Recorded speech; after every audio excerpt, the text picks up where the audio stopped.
We divide 908 by 5 in a long division method.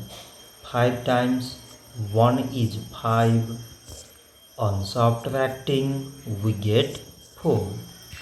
So now we put down this 0 and it is 40. So 5 times 8 is 40. On subtracting we get 0. So again we put down this 8 and 5 times 1 is 5.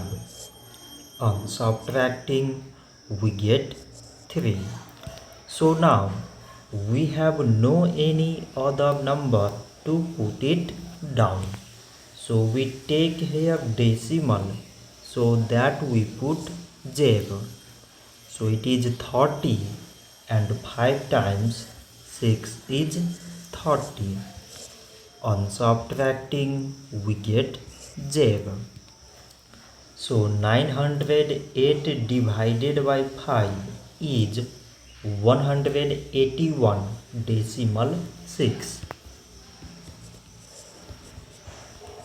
So this much for today and thanks for watching.